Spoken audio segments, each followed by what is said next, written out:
I also have the distinct honor of introducing actor and activist Andre DeShields. In a career spanning more than half a century, Mr. DeShields has acquired a number of sobriquets, among them the Broadway deity, professional charmer, and Papa Dre. He was the Triple Crown winner of the 2019 awards season, garnering Tony, Outer Critics Circle, Drama Desk, and Grammy Awards for Best Featured Actor in a Musical for his universally praised roles as Hermes, Messenger to the Gods in Hadestown. Please join me in welcoming Mr. DeShields, who will begin our night with a reading from Toni Morrison. Thank you.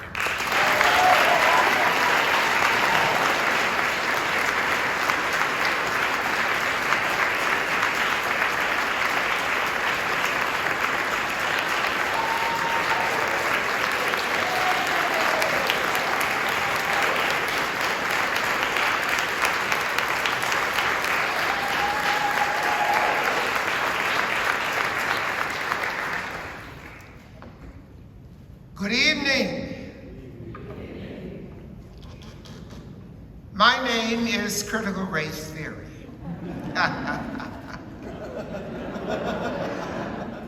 That isn't true. Welcome to all of the poets, essayists, novelists, and all lovers of banned literature. I'm going to read to you from Toni Morrison's Beloved. It is Baby Suggs' sermon in the clearing. You ready? Here we go.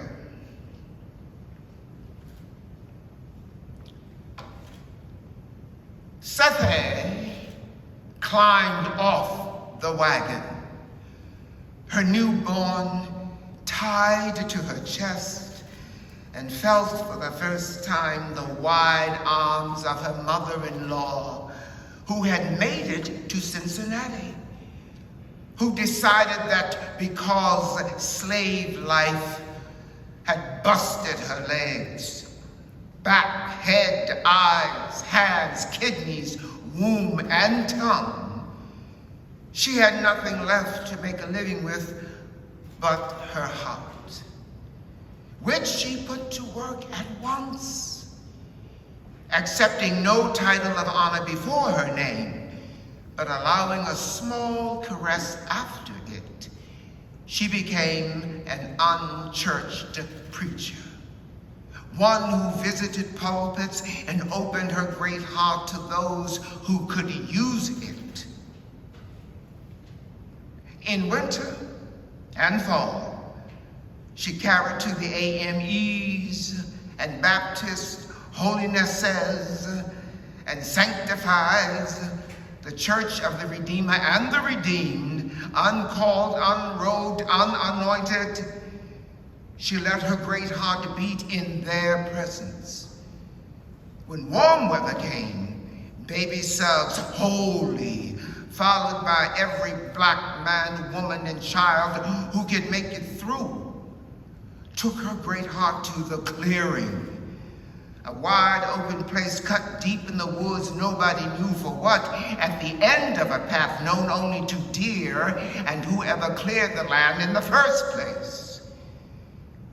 In the heart of every Saturday afternoon, she sat in the clearing while the people waited among the trees. After situating herself on a huge flat-sided rock, Baby Suggs bowed her head and prayed silently. The company watched her from the trees. They knew she was ready when she put her stick down. Then she shouted, "Let the children come!" And they ran from the trees toward her. "Let your mothers hear you laugh," she told them. And the woods rang. The adults looked on and could not help smiling. Then, "Let the grown men come," she shouted. They stepped out one by one from among the ringing trees. "Let your wives and your children see you dance," she told them, and the ground life shuddered under their feet. Finally, she called the women to her.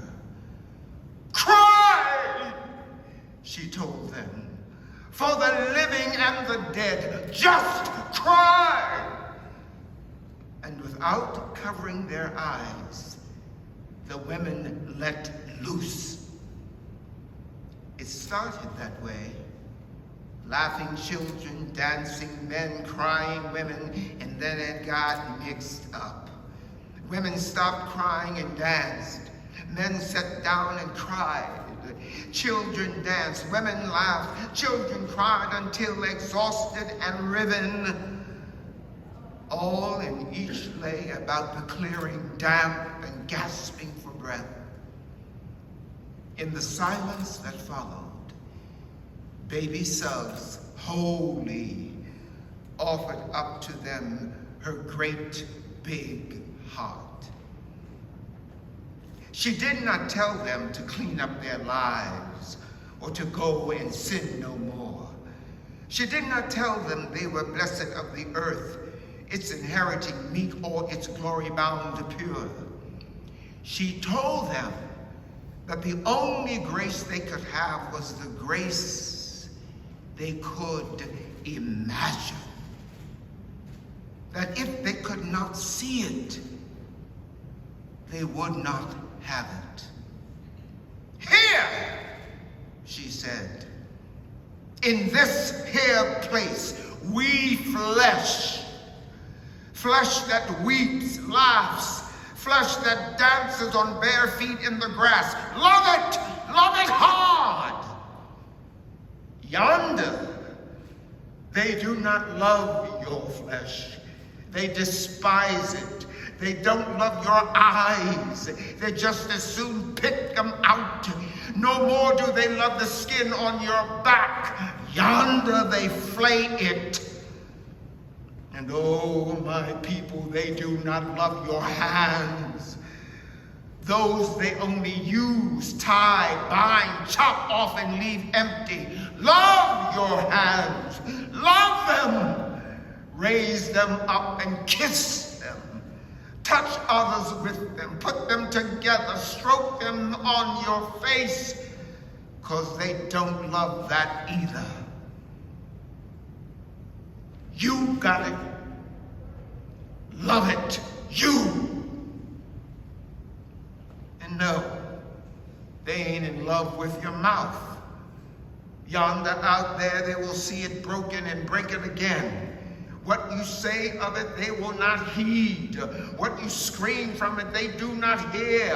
What you put into it to nourish your body, they will snatch away and give you leavings instead. No, they don't love your mouth. You got to love it. This is flesh I'm talking about here. Flesh that needs to be loved. Feet that need to rest and to dance. Backs that need support. Shoulders that need arms, strong arms. I'm telling you. And oh, people out yonder, hear me. They do not love your neck unnoosed and straight. So love your neck. Put a hand on it. Grace it, stroke it, and hold it up. And all your inside parts that they just as soon slop for the hogs, you got to love them. The dog liver, love it, love it. And the beat and beating heart, love that too. More than eyes or feet, more than lungs that have yet to draw free air, more than your life-holding womb and your life-giving private parts. Hear me now. Love your heart.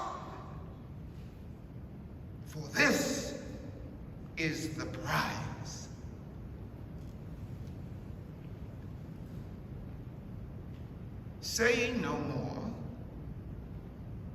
she stood up and then danced with her twisted hip the rest of what her heart had to say, while the others opened their mouths and gave her the music.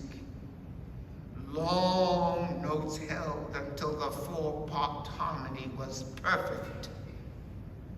Perfect enough for their deeply loved flesh.